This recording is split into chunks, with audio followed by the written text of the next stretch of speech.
1000 முறை நீங்கள் தோற்றுப்போனாலும் பரவாயில்லை, மற்றவர்கள் மகிழ்ச்சியாக வாழ்வதற்கு. ஆனால் ஒரு முறை கூட நீங்கள் வெற்றியடைய வேண்டாம். உங்கள் சுயநலத்திற்காக உண்மையில் உங்களுக்கு அன்பானவர்களிடம் நீங்கள் தோற்றுப்போவது கூட உங்களுக்கு வெற்றிதான்.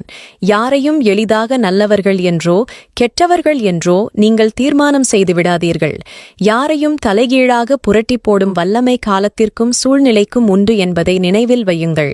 மற்றவர்கள் உங்களுக்கு அறிவுரை சொல்வதை கேட்கும்போது உங்களுக்கு கோபமாக வருகிறது என்றால், நாமும் அடுத்தவர்களுக்கு எந்த அறிவுரையும் சொல்லாமல் இருக்க வேண்டும் என்பதை உணர்ந்து கொள்ளுங்கள். அதற்காக உங்களுக்கு நெருக்கமானவர்கள் செய்கின்ற பிழைகளையும் உறவுகள் சிதைந்து போவதையும் வேடிக்கை பார்த்து கொண்டு அமைதியாக இருந்து விடாதீர்கள். அப்போது அறிவுரை மிகவும் அவசியம் என்பதை உணர்ந்து செயல்படுங்கள்.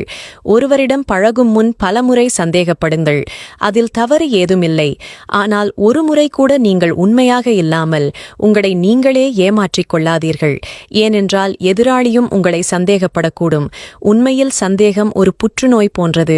பேசாமல் எப்போதும் உண்மையான இயல்போடு இருந்து விடுவதே எல்லோருக்கும் நல்லது. அன்பு ஒரு அற்புதமான அனுபவம்.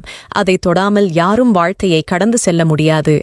எப்போது அன்பு முரண்படுகிறதோ அப்போது அந்த முரண்பாட்டை அகற்ற வழி தேடுங்கள்.